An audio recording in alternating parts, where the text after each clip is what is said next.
Mesdames et messieurs, bienvenue au débat du dimanche. Toutes nos excuses pour ce retard dû à des soucis de recoupement d'une actualité qui vient supplanter toutes les autres.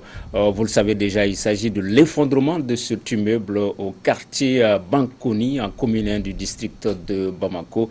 Le bilan qui s'alourdit, on parle de plus d'une dizaine de morts de sources officielles.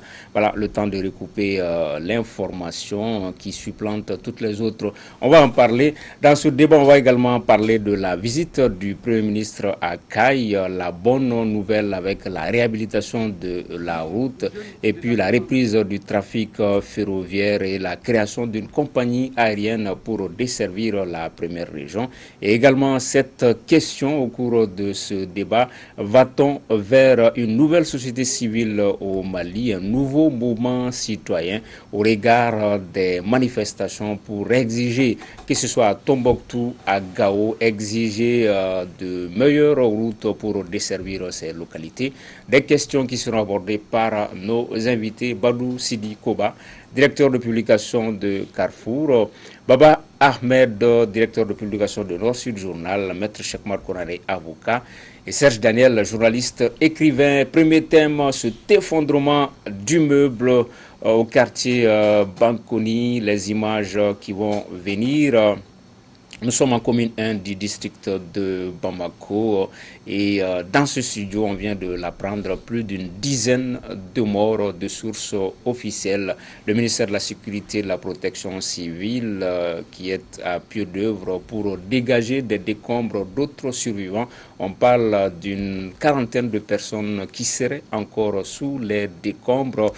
Badou Sidi Koba, ce n'est pas la première fois, même au niveau du quartier ACI 2000, l'un des quartiers les plus huppés, ce genre d'effondrement, de catastrophe devient monnaie courante à Bamako. L'image parle d'elle-même. Quand on voit l'immeuble, on se rend tout de suite compte qu'il y a un problème de matériaux de construction. C'est déplorable parce que nos ingénieurs, souvent, ils ne suivent pas à la lettre comme on peut dire en bon français, ils ne suivent pas à la lettre les recommandations pour construire un immeuble. Souvent, ils se réfèrent à ce que le propriétaire de l'immeuble leur dit. Donc, alors que c'est des techniciens. Quand vous êtes un technicien, donc c'est vous qui savez le matériau qu'il faut, c'est vous qui savez le tonnage de ciment qu'il faut, bien la qualité de fer qu'il faut. Donc, si ces normes ne sont pas respectées, généralement l'immeuble s'effondre. Vous allez trouver que si l'immeuble doit être 2 étages, l'immeuble se retrouve avec 4 étages, alors que les pylônes ne sont pas très résistants pour pouvoir supporter le bâtiment. Donc le résultat, ça donne ça. Ce qui s'est passé ça c'est la énième fois qu'on a des accidents de ce genre. Ce qui s'est passé à Hamdallah, c'est le même scénario. Le monsieur est avec son épouse, il est en train d'apprendre à son épouse comment conduire et l'immeuble s'est effondré sur lui. Et malheureusement, ceux qui font ces genres de travaux ne sont pas sanctionnés et c'est malheureux, c'est dommage. Oui, Maître Konare, c'est de la responsabilité première d'abord des promoteurs de ces immeubles, des propriétaires de ces immeubles qui doivent se prémunir vraiment de toutes les garanties pour au moins protéger leur famille, leur propre famille d'abord. Non, ces drames à répétition qui arrivent au Mali procèdent d'abord d'un état d'esprit. C'est que chacun dans ce pays se croit tout permis. Il y a même un journal qui a écrit un moment, je crois, Jeune Afrique, le pays où tout est permis. Donc c'est un civisme généralisé qui vaut à chacun d'aller construire les bâtiments où il veut, soit dans les caniveaux, soit dans des zones non loties, soit au beau milieu du trottoir. Alors, ce qui se passe en matière de bâtiments se passe dans presque tous les domaines. Dans le transport, vous avez des Sotramas sans phare, des camions sans frein qui tuent à longueur de journée sur la route de Kati. Vous allez à l'école, vous avez des enseignants ramassés au bord du trottoir, des élèves qui sont armés, qui s'entretuent tous les matins. Mais voilà, il faut que l'État siffle le holà, mette le holà à tout cela. Et l'État doit le faire en montrant ses muscles. Aujourd'hui, pouvez-vous me montrer quelqu'un, un particulier qui construit sur la base d'une autorisation de construire délivrée par les services compétents. Personne ne se donne cette peine. Et les services d'urbanisme, qu'est-ce qu'ils font? Ils envoient des agents sur le terrain, on les connaît, ils se présentent, on leur donne 5 000 francs, 10 000 francs et puis ils disparaissent. D'accord. Voilà comment les immeubles s'effondrent. Ok, Baba, mais est-ce que ce n'est pas facile d'accuser l'État sur ce coup-là? Quand même, la viabilité d'une construction, c'est pour le promoteur lui-même, c'est pour la santé, la protection des membres de sa famille, d'abord, avant qu'on en arrive à l'État, aux structures, aux services concernés. Effectivement, moi je pense qu'il faut, il faut bien préciser l'immeuble, il s'agit de R+3, donc ça veut dire que c'est un immeuble quand même important qui est peut-être destiné plutôt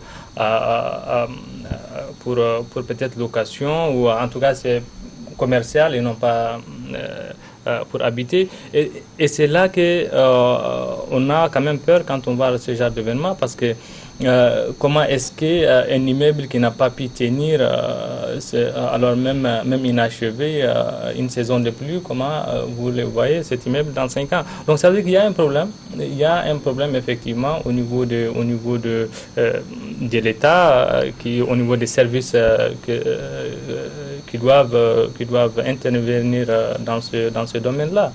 Donc pour moi, c'est clair que les responsabilités sont partagées. C'est clair que quand un immeuble tombe comme ça, le responsable, il perd de l'argent, c'est-à-dire le propriétaire de l'immeuble, il perd l'argent, l'État perd aussi parce que sa crédibilité et les populations sont victimes. Oui, très rapidement, je voulais dire quand même qu'à 18h30, c'était 12 morts, c'était un bilan provisoire, on ne sait pas s'il va évoluer ou pas. La deuxième chose, c'est que c'est un immeuble qui était en partie habité. Donc il faut attendre de savoir ce qui s'est passé. Effectivement, il y a un faisceau de présomption qui laisse penser que de toutes les manières, un immeuble inachevé ne doit pas... on ne doit pas permettre à des gens d'habiter un R+3 non achevé. Donc, mais il faut attendre peut-être la fin des enquêtes. C'est un problème de gouvernance, tout simplement. Et quand on dit que c'est un problème de gouvernance, on ne s'attaque pas directement au gouvernement, parce que la gouvernance, c'est aussi local. C'est-à-dire que dans toutes les mairies du district de Bamako, vous avez un service d'urbanisme. Donc, en principe, vous ne pouvez pas construire dans un quartier sans que l'on ne soit informé.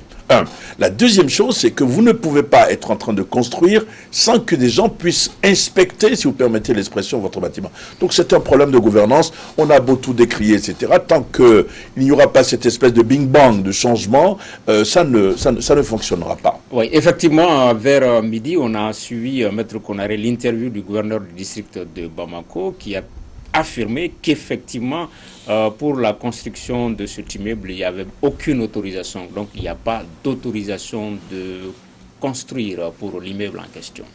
Mais pourquoi il attend que l'immeuble s'effondre pour le dire? Pourquoi ces services n'ont-ils pas pris l'initiative d'aller arrêter les travaux?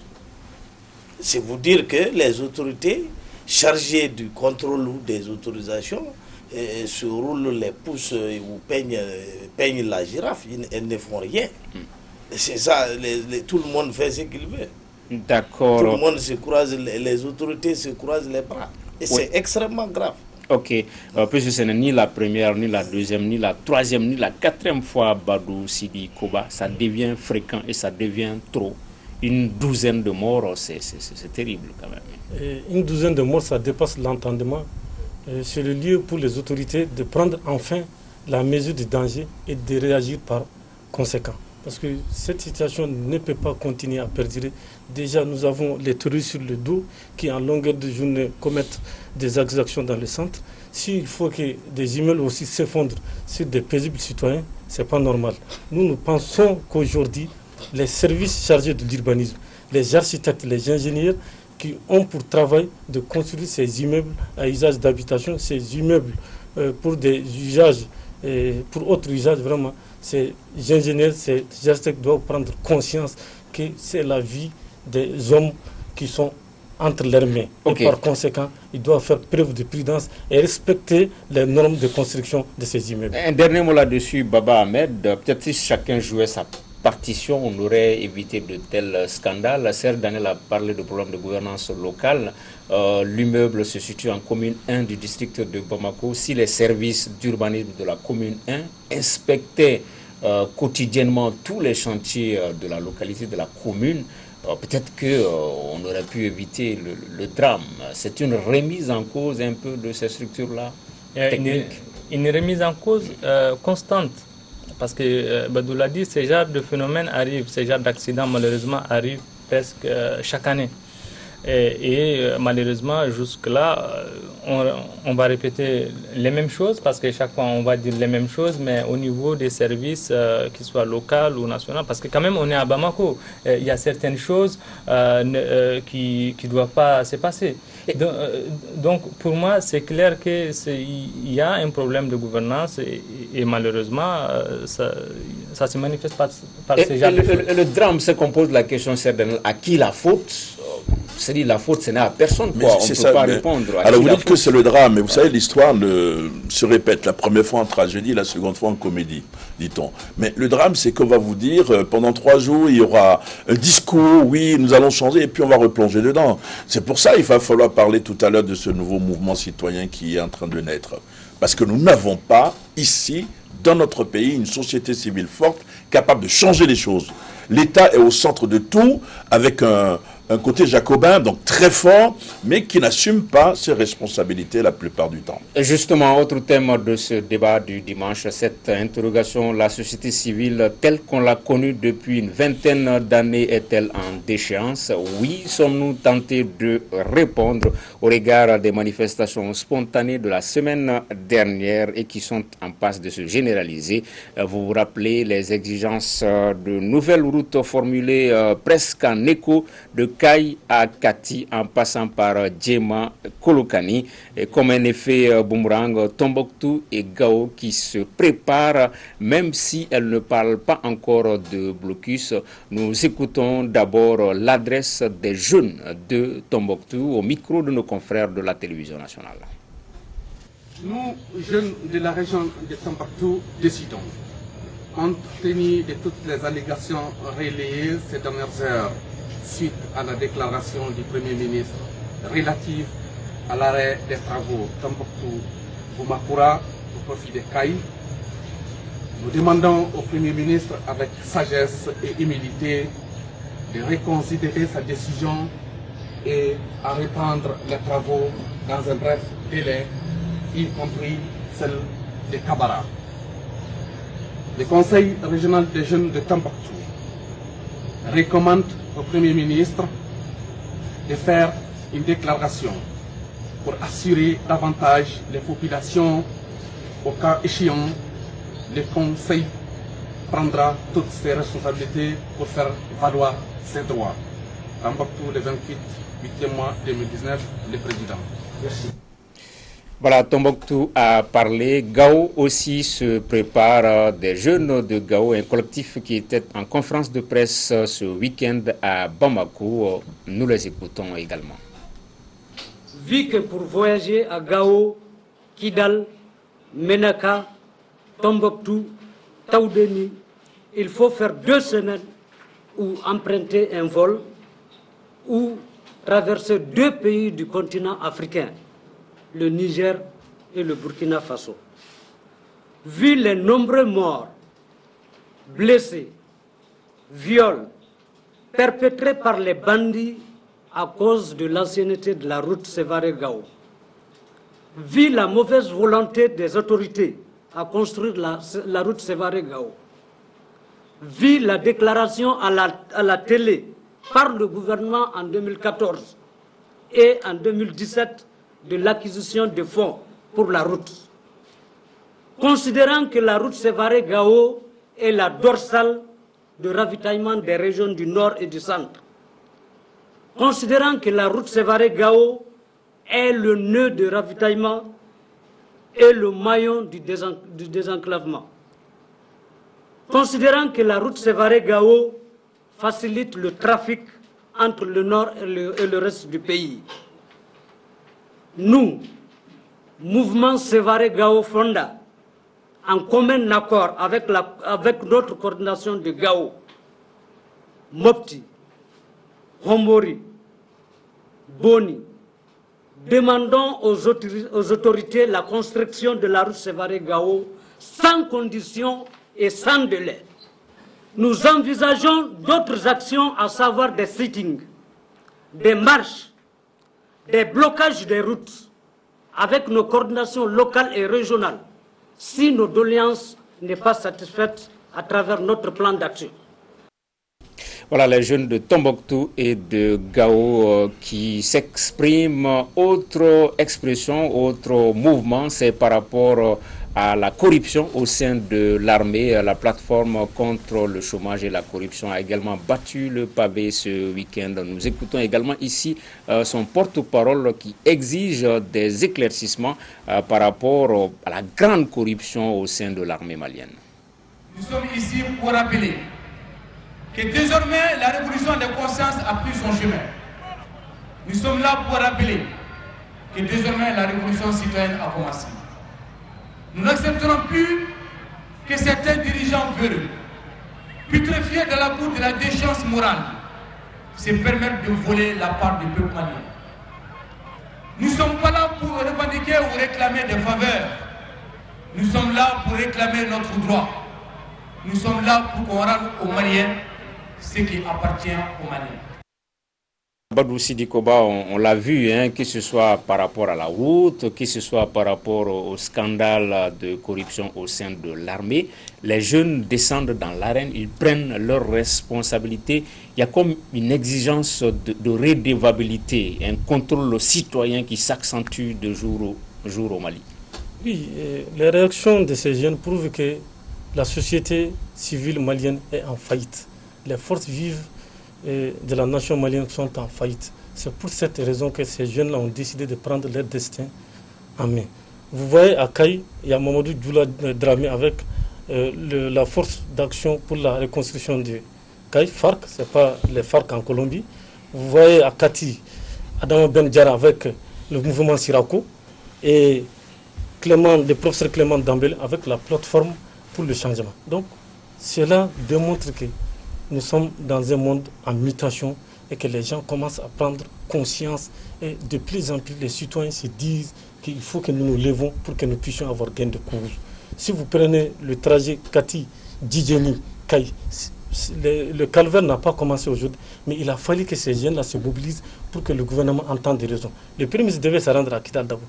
Mais quand ces jeunes-là se sont mis en marche, il a été obligé de renoncer à l'agenda de Kidal pour se rendre dans la région de Kaï, pour constater de visu ce qui se passe. C'est-à-dire, vini, vidi, vici.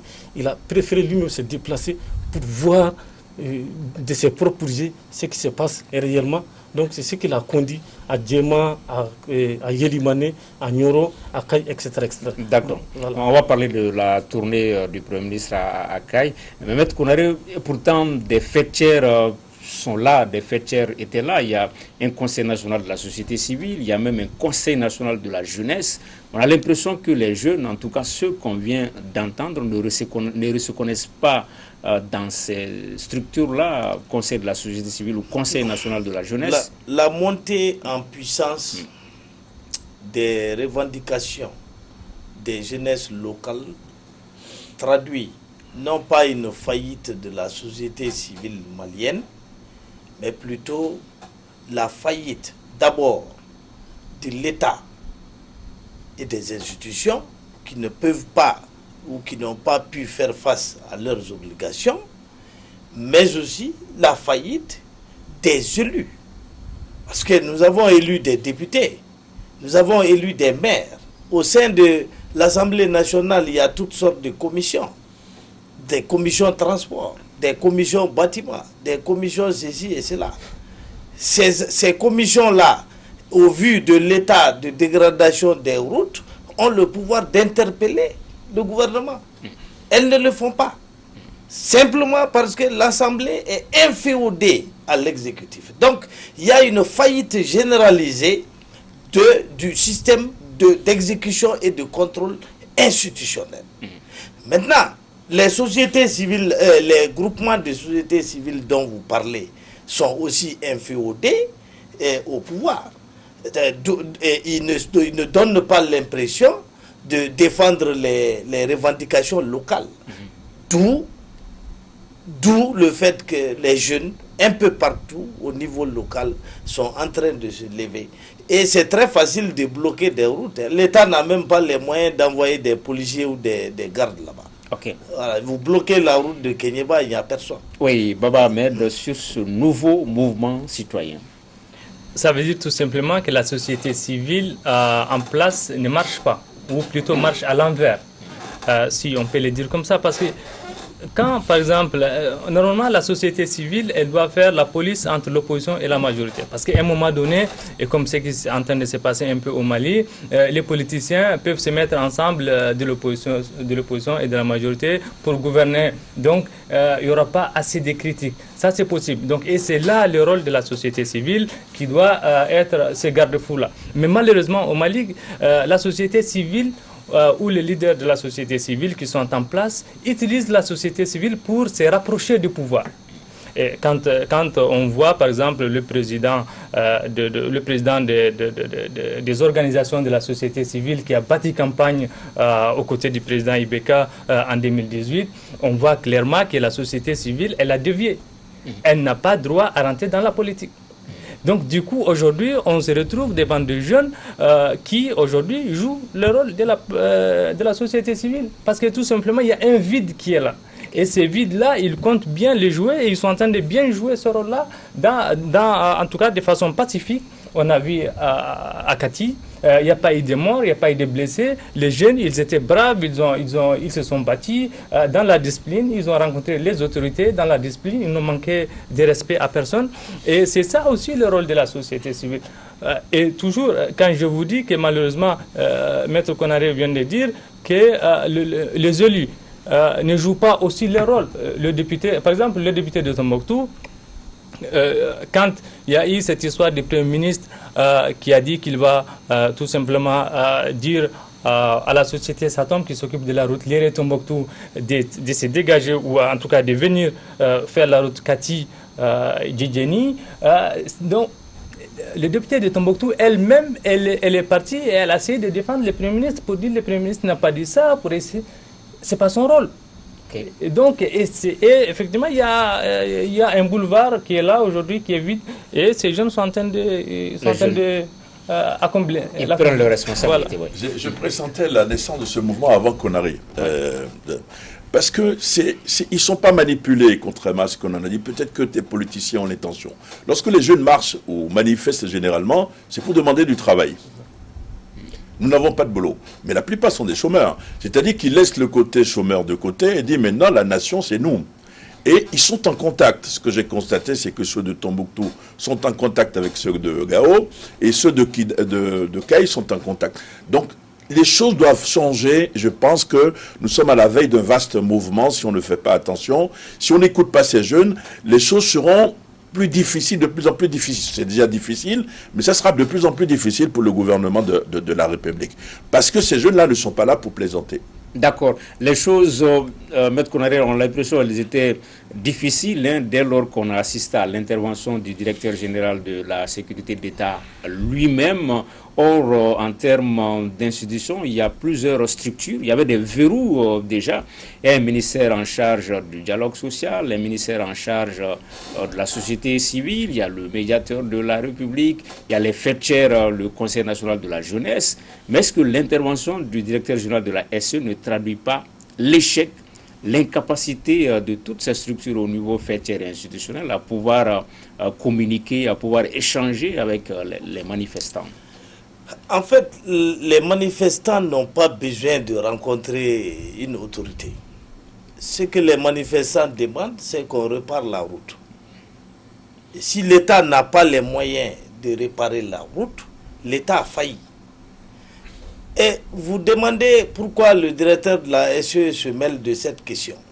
Mais pourquoi le Premier ministre s'en mêle-t-il? Si ce n'est pas l'échec des institutions, non, des ministères en charge. Pourquoi le Premier ministre lui-même s'en mêle-t-il? Il y a un gouverneur à Kaï. Il y a un directeur national des transports. Il y a un ministre des transports. Mais pourquoi faut-il que ce soit le Premier ministre qui voyage et qui se tape 800 km jusqu'à Kaï? On n'en a pas besoin. Ce dont on a besoin, c'est de mobiliser des fonds pour aller réparer la route. Soit on a les moyens de le faire et on commence le travail, soit on n'a pas les moyens et on avoue sa faillite. Oui. Maintenant, je vois dans l'intervention du directeur de la sécurité d'État plutôt une intervention du chef de l'État lui-même. Parce que le directeur de la sécurité d'État n'est qu'un service dépend du président de la République et il n'a pas pu intervenir sans l'ordre express du président de la République. Donc c'est le président qui dit, bon, écoutez, le gouvernement a échoué, va régler ça. Je n'ai pas du tout ce sentiment parce que j'ai suivi cette affaire. C'est une tempête dans un verre d'eau sous le fond. Dans ce pays, quand on connaît le mode de fonctionnement de l'État, la sécurité d'État est intervenue dans toutes les grandes crises, de manière voyante comme de manière non voyante. C'est totalement faux. Sur l'histoire du départ de Boubei, on le dira un jour, la sécurité d'État, son rôle, c'est d'apaiser la situation. Donc la sécurité d'État a probablement rencontré à l'époque les chefs religieux, etc. Donc c'est tout à fait normal. Le chef du gouvernement, c'est lui qui a mené les négociations parce que lui, il a senti le danger venir. Il s'est dit, si je ne reçois pas ces jeunes, j'aurai des problèmes, surtout qu'on demandait le départ du ministre des Transports. Merci. Et donc, il s'est dit, il faut recevoir les jeunes, mais en même temps, il est ministre de l'économie et des finances. Mais il ne va pas lâcher son ministre. Et de l'autre côté, il ne va pas tout de suite dire, je suis d'accord. Il dit, nous ferons ce que nous pourrons. Mais la sécurité d'État prend le relais avec la coordination du Premier ministre, puisque c'est le Premier ministre qui annonce qu'on met 5 milliards ou 10 milliards à disposition pour régler le problème. Ce n'est pas la sécurité d'État qui annonce ça. Donc c'est une tempête dans un verre d'eau sous le fond. Sur la forme maintenant, ça c'est très important, pourquoi cette fois-ci on a ébruité l'intervention de la sécurité d'État alors que les autres interventions n'étaient pas ébrutées. Là je pense que c'est un coup politique que quelqu'un a dû faire. Mais c'était très important pour moi de voir le Premier ministre recevoir ces jeunes et dans la foulée, vous l'avez dit tout à l'heure, annuler son déplacement à Kidal et dire, tiens, là où il faut aller, c'est à Kay avant d'aller à Kidal. Justement, je demande une précision à Serge. Okay. Un coup politique, ça veut dire quoi? D'accord, malheureusement, vous ne posez pas de questions. D'accord, je me tourne vers vous, Badou Sidi Koba. Finalement, est-ce qu'on ne peut pas dire que la balle est dans le camp du gouvernement, puisqu'on voit que Kati, Kay sont en train de faire des émules, il peut y avoir un effet boomerang contagion. La balle est dans le camp du gouvernement pour pouvoir désamorcer cette atmosphère qui est en train de se profiler à l'horizon. Avec des réponses concrètes cette fois-ci. L'État doit s'assumer, l'État doit prendre ses responsabilités et écouter sa jeunesse, écouter sa population. La population en a le ras-le-bol. Quand vous voyez l'état des routes, c'est tout simplement déplorable. Et au-delà de cela, il y a la qualité, il y a les fonds qui sont alloués à ces routes. Vous prenez la route Kay-Kati, cette route a été construite il n'y a pas 20 ans. Et c'est un emprunt. Et déjà la route est défective. S'il faut prendre un autre emprunt pour construire cette route encore, vous voyez ce que ça fait. Au-delà de cela, je vais rebondir sur la question des sociétés, de notre société civile. Notre société civile est arrimée sur l'État. Brahma Ali Touré a même un bureau à la primature. Au-delà de cela, les élus aussi confondent leur rôle. Un député, son rôle, ce n'est pas de construire un château d'eau, mais de construire une route. Mais souvent, les députés font croire aux populations qu'ils peuvent faire ça. Or, ça, c'est le rôle des maires. Donc, c'est pour vous dire que, si je peux me le permettre, c'est l'échec même des acteurs du 26 mars 1991. C'est des réformes qui ont été mal engagées et nous vivons les conséquences de ces réformes. Est-ce que ce n'est pas trop dit de parler de l'échec général des acteurs du 26 mars? On est sur ce plateau, on dit ce qu'on veut sur le président, sur le Premier ministre. Ça, c'est un des acquis du 26 mars. C'est un des acquis du 26 mars. On ne peut pas tout rendre négatif. Si vous prenez la décentralisation, c'est une réforme qui a été très mal engagée. Et nous vivons ces conséquences. Je n'ai pas terminé. Au-delà de cela, vous prenez le continent africain. Les jeunes ont été déçus par les politiques. Au Burkina Faso, c'est le balai Soudan avec Smoky qui a chassé Blaise Compaoré. Au Sénégal, et Y'en a marre avec Fadel Barro. C'est eux qui se sont mobilisés pour que l'autre, la Gorgou, ne puisse pas passer. En Afrique du Sud, Cyril Ramaphosa et l'autre là. Julius Malema, le combattant de la liberté économique. Donc c'est eux qui se sont mobilisés pour dire on en a assez. Bobby Wine en Ouganda. Donc c'est pour vous dire que vraiment les jeunes sont déçus par le comportement des hommes politiques. Il faut impérativement un changement sur le continent africain. Il faut un vent nouveau. Il faut un vent nouveau. Mais Baba n'a pas parlé, donc je vais lui laisser la parole. D'accord, allez-y. Il y a une chose sur laquelle on n'a pas insisté, ce sont les routes. On parlait de gouvernance tout à l'heure, cher ami. Mais ce qui se passe, on me dit, mais non, c'est parce que les routes, les camions sont trop lourds et que les routes ne résistent pas. Mais c'est faux. Mais les mêmes camions viennent viennent du Ghana, viennent du Sénégal, viennent de la Côte d'Ivoire. Pourquoi là-bas ça ne tombe pas? C'est parce que nous avons un problème quand même pour construire les routes. Qui sont ceux qui font les bureaux d'études, qui font les études? Qui sont ceux qui construisent? Qui sont ceux qui vérifient les routes? Parce qu'après l'exécution, on vérifie les routes. Mais c'est tout ce système qu'il faut casser. Si on ne le casse pas, demain, on aura les mêmes problèmes parce que, justement, on aura la même gouvernance dans ce domaine-là. Et c'est ça que ces jeunes de Gao, de Tombouctou, bientôt de Kidal, de Kay et de Katis refusent, justement. Si nous en sommes arrivés là, c'est parce que nous construisons des routes qui ne tiennent pas. Et si les routes ne tiennent pas, c'est parce que si on met 100 francs généralement pour construire une route, et 50 francs disparaissent. Il faut dire les choses telles qu'elles sont. D'accord. C'est ce système. Le Mali est un pays continental. Nous n'avons pas d'ouverture sur la mer. Donc nécessairement, nous devons avoir de bonnes routes. Vous prenez la route Sibi-Kouré-Mali. Il n'y a pas un seul nid de poule parce que lors du chantier, quand Lassana Conté est venu à Kouré-Mali avec son ministre des Transports, celui d'Alain Diallo, il a dit pas de 10%. C'est à Baba de parler maintenant. D'accord, ok. Baba, avant d'aller justement sur le prochain thème, si vous avez un mot sur tout ce qui a été dit. Non, moi je voulais simplement dire que, bon, effectivement, tout ce qu'on voit n'est pas bon. Tout ce qu'on voit n'est pas bon. Et tout ça, c'est à cause de la corruption. Serge vient de le dire, malheureusement, on se retrouve dans un système de rétrocommission qui ont affaibli tous les systèmes administratifs, mais aussi les infrastructures. Donc du coup, malheureusement, c'est devenu une culture. On est dans un pays de culture de rétrocommission qui, malheureusement, année après année, ça prend de l'ampleur. Ok, ce système de culture de rétrocommission sera cassé, la mafia démantelée, en tout cas c'est la promesse du Premier ministre Boubou Cissé à Kay lors de cette tournée qui a pris fin ce dimanche. Le chef du gouvernement était donc à Kita, la dernière étape de la visite, une étape précédée par celle de Bafoulabé, Kay, Nyoro, Djema entre autres. La bonne nouvelle, la reprise cette semaine des travaux de réhabilitation de la route Kay, la reprise à marche progressive du trafic ferroviaire et même la création d'une compagnie aérienne malienne qui pourrait desservir l'aéroport international Kay Dagdag. Justement, l'extrait choisi, c'est cette annonce de création de cette nouvelle compagnie aérienne par le Premier ministre à Kay. Nous l'écoutons au micro de nos envoyés spéciaux Maïmouna Sidibé et Sekou Doumbia. Il a été dit ici que l'aéroport Dagdag est hors service, n'est pas exploité. Je voudrais rectifier légèrement cela. Cet aéroport, mesdames et messieurs, est en service. Ce qui n'existe pas aujourd'hui et ce sur lequel le gouvernement est en train de travailler, c'est peut-être une compagnie privée qui va assurer des liaisons entre Bamako, Kay et entre Bamako et différentes villes de la région de Kay ou différentes villes sur le territoire national. Et ce travail est en cours pour mettre en place. Et l'État est en train de travailler sur ça. Nous sommes partis, le ministre des Transports est là, jusqu'aux Émirats Arabes Unis pour chercher des capitaux étrangers pour venir investir ici avec l'État dans la création d'une compagnie nationale qui pourra desservir Bamako et Kay par exemple. Cette compagnie a été créée. L'OACI demande au moins 4 à 6 mois avant de donner le droit à cette compagnie de pouvoir voler. Donc, nous sommes en train de travailler sur ça et Inch'Allah, nous espérons que cette réponse va venir dans les 6 mois à venir. Voilà, Badou Sidi Koba, au-delà de la réhabilitation du tronçon Kati-Kay, au-delà de la reprise du trafic ferroviaire, c'est également la création d'une compagnie malienne. Le Premier ministre n'a annoncé que des bonnes nouvelles à Kay finalement.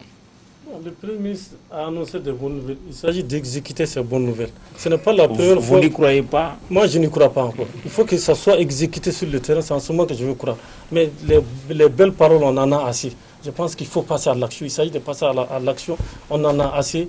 Et quand vous voyez... Mais on ne peut pas construire une route en une journée quand même. Non, on ne peut pas construire une route en une journée. Il dit que les travaux de la route Kati-Djidjeni, les travaux vont commencer dès la semaine prochaine. Donc, on attend de voir. Par rapport à la compagnie aérienne, nous ne savons pas quand est-ce que cette compagnie aérienne va commencer ses travaux.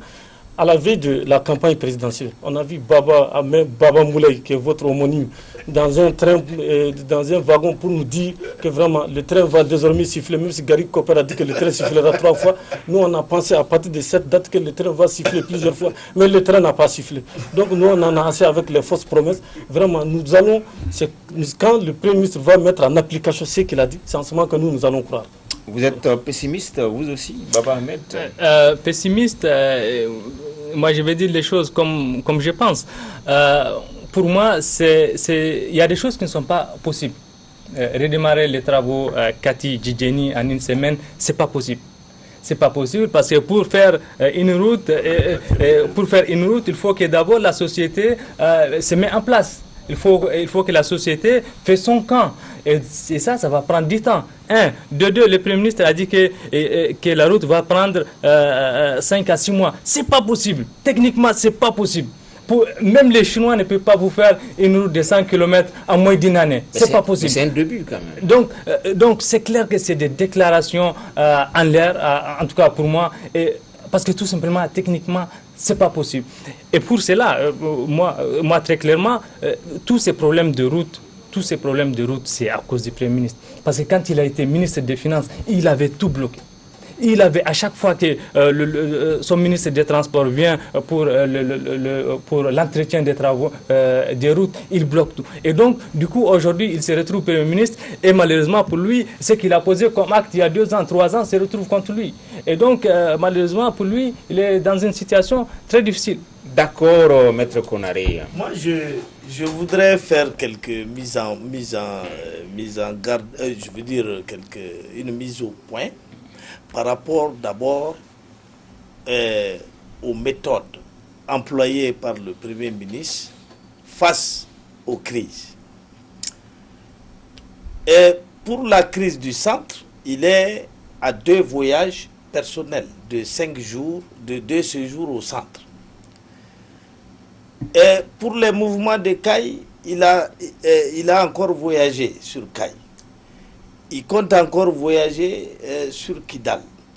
Moi, je crois que ces voyages sont bons dans le principe, mais en réalité, il devrait songer à préserver l'ego et la dignité des fonctionnaires qui représentent l'État malien dans ces zones. S'il y a quelque chose, s'il y a des routes à faire, mais l'État est représenté à Caille. Le Premier ministre n'a pas besoin de faire ce déplacement à Caille. Ça veut dire que le gouverneur, les autorités régionales ne servent à rien.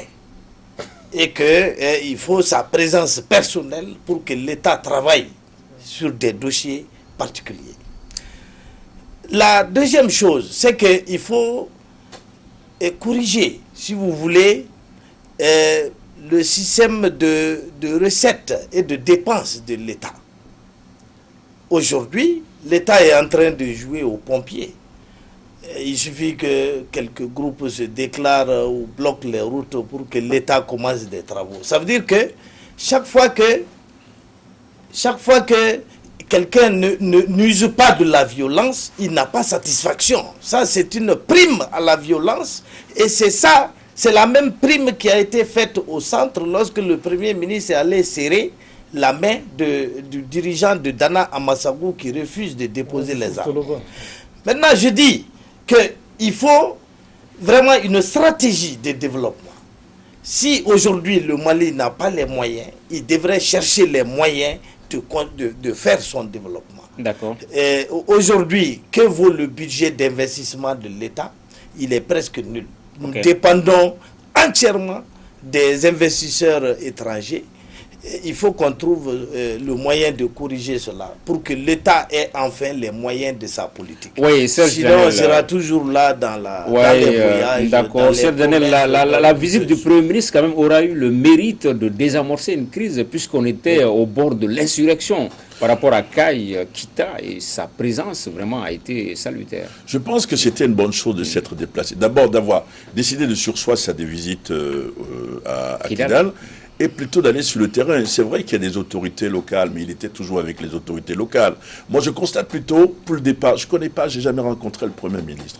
mais j'observe, comme tout le monde, comme tout analyste, son mode de fonctionnement. Il y a une gouvernance sans arrogance chez lui, je constate. Il y a une gouvernance sans arrogance.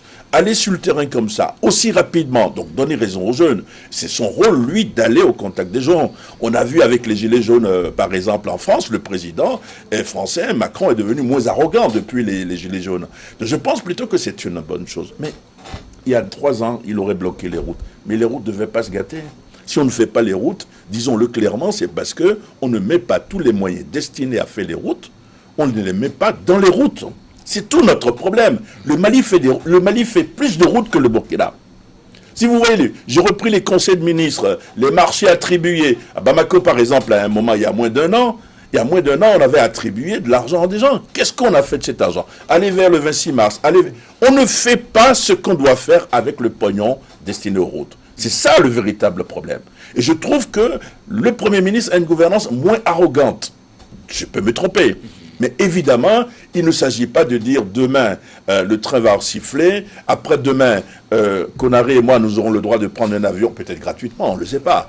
Et que c'est... Non, on veut voir effectivement ce qu'il a dit. Est-ce que les actes, la parole, est-ce qu'il a raison, est-ce qu'il a tort? Ça va être très rapide, parce que lui n'a pas d'état de grâce. Ok, mais il peut y avoir quand même une présomption de confiance. Je ne sais pas si ça existe, Badou Sidi Koba. Le Premier ministre, il semble animé de bonne foi, car la situation de façon générale était tellement lamentable qu'il n'y avait pas de train, l'aéroport Kaï-Dagdad pas fréquentable, la route ça ne va pas. Mais à la fin de cette visite du Premier ministre, tout semble redémarrer, même si ce n'est pas pour demain la reprise.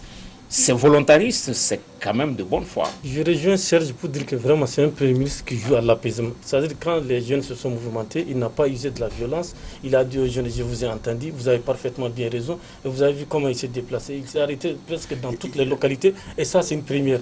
À Nioro, il a promis la réfection de la route Nioro-Sandaré. Donc ça, quand même, c'est des acquis. Il est parti, il a visité l'aéroport d'Agdag. Vraiment, il a promis que des efforts seront faits davantage pour faire en sorte que Kayes soit désenclavé. Parce que vous savez, Kayes est stratégique aujourd'hui sur le plan économique au Mali. Il y a 9 mines d'or à Kayes. Il y a le barrage de Manantali. Il y a une centrale hybride. Et il y a autre chose.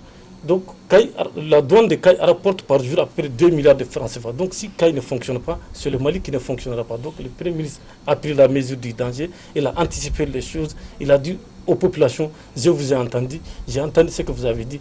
Une fois retourné à Bamako, nous allons essayer de faire la mesure du possible. D'ailleurs, il a été clair, il dit que lui ne joue pas au populisme. Mais lui, il travaille par rapport à des actes concrets. Oui, un jour, okay. il y avait les urgences présidentielles. J'aime tellement cette expression, les urgences présidentielles. Les urgences présidentielles. Bon, il y a un programme d'urgence présidentielle. On assiste maintenant à un programme d'urgence, qu'est-ce qu'on dit, Boubou, ou de la primature. Oui, exactement. Primatoriale. Voilà. Les urgences primatoriales. Non, voilà. Très honnêtement, vous savez, il y a des dossiers qui sont en cours. Moi, je sais que, en tout cas, je sais avec des preuves qu'il y a déjà des sociétés qui sont venues avec des partenaires et qui étaient prêts à faire des routes entre Kati et Bafoullabé. Mais à l'époque, le Premier ministre, qui était ministre de l'économie, avait bloqué ce projet parce que tout simplement la société malienne qui a amené ce projet-là, voilà, donc il n'était pas, en tout cas, il y avait, en gros, c'était plus personnel. Alors, quand on se retrouve dans une position de gouverner un État, il faut dépasser les problèmes personnels et je pense que le président Ibeka a donné l'exemple du moment où il a tendu la main à ses opposants. Aujourd'hui, il gouverne avec ses opposants. Son Premier ministre... alors, une partie, merci. En tout cas, son Premier ministre doit aussi suivre cet exemple-là. Ce que je voulais dire, c'est que cette visite de Kayes, au moment où un Premier ministre, quand il y a un agenda, bon, je suis d'accord que ça a permis d'apaiser les gens, mais aujourd'hui, ça veut dire que la population de Gao va exiger à ce que le Premier ministre quitte Sévaré pour venir à Gao par voiture. Si le Premier ministre a fait ça pour la population de Kayes, pourquoi Pourquoi il ne le fait pas pour la population de Gao? Pourquoi il ne le fera pas pour la population de Tombouctou? Et c'est ça le problème. Ça veut dire tout simplement, aujourd'hui, dis-moi où ton service technique, tu ne le fais pas confiance, il y a problème. Il y a problème. Le ministre est là pour ça. Et moi, je pense qu'il faut souvent que chacun joue son rôle. Tu ne peux pas être partout. D'accord. On s'achemine vers la fin de l'émission, Maître Konaré. Peut-être qu'aujourd'hui, le Premier ministre essaie de rattraper les choses. Il n'est jamais tard pour mieux faire. Mais il faut peut-être dire les choses telles qu'elles sont. On a l'impression que cette gouvernance n'a aucun plan par rapport au désenclavement intérieur et extérieur. On a l'impression d'assister à des urgences. Le Premier ministre, ce n'est pas un sapeur-pompier. Il ne doit pas éteindre des foyers de tension ça et là. S'il y avait un plan établi de désenclavement intérieur et extérieur du Mali, on n'aurait pas assisté à cela. Un pays comme la Côte d'Ivoire, les choses sont claires, par exemple. Mais en termes de construction de routes, on a l'impression que cette gouvernance n'a aucun plan. Malheureusement, les faits sont têtus. C'est pourquoi je parle de pompiers. Quand on parle de pompiers, ça veut dire que tout est accidentel, tout est imprévu. Il ne faudrait pas ça dans un pays. Il faudrait qu'on ait une stratégie de développement. Cette stratégie de développement doit reposer sur des moyens qu'on a identifiés et mobilisés. Aujourd'hui, l'État n'a pas ces moyens.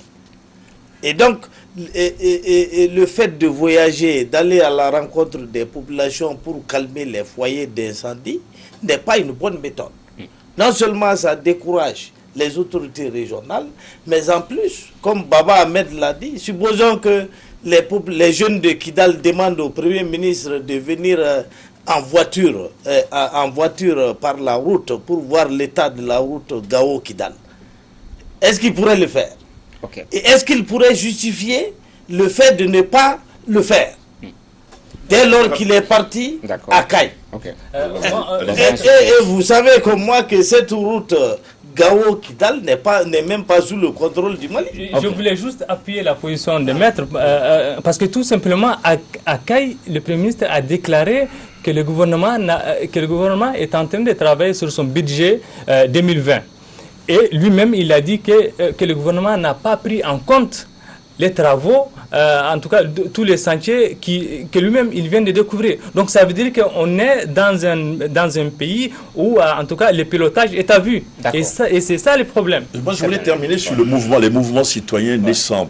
Le jeune de Gao dont vous avez parlé, qui a parlé tout à l'heure, j'étais très impressionné parce qu'il a dit deux choses. Il dit nous voulons des routes. Il a dit sans condition. Sans condition, ça veut dire demain, ne venez pas nous dire que c'est un péage. Tout à fait. Nous n'allons pas payer. Ok. Et ce sera donc le mot de la fin. Merci d'avoir suivi ce débat du dimanche. Nos invités étaient Badou Sidi Koba, directeur de publication de Carrefour, Baba Ahmed, directeur de publication de Nord-Sud Journal, Maître Chekmar Konaré, avocat, Serge Daniel, journaliste, écrivain. Deux rendez-vous rapidement avant de se quitter. À partir de 21h, le magazine sur l'histoire du Mali, une série de documentaires sur l'histoire du Mali qui commence ce dimanche à partir de 21h. La marche du Mali retrace les obstacles rencontrés, réexplore les réalités de chaque époque. Ainsi, sans phare et sans concession, la vision de Alaoui Touré, c'est le réalisateur, restitue la réalité et balise l'avenir. Alaoui Touré, je vous rappelle, a réalisé entre autres à l'ORTM les 30 ans du Mali, l'émission Le Point ou les 50 ans du Mali, une série de documentaires à suivre à partir de ce dimanche et c'est là jusqu'au 22 septembre. Deuxième rendez-vous, 22h, vous pourrez suivre Politique avec Robert Dissa autour du thème l'opposition en question avec comme invité Iban Ndiaye, le directeur de cabinet du chef de file de l'opposition, Seydou Sissé du Parena, Baba Nadjo de l'Adema et Babarou Bokoum de Sadi. C'est à 22h, temps universel sur Africa Blog Télévision. Nous, on vous retrouve dimanche prochain, Inch'Allah, pour un autre débat.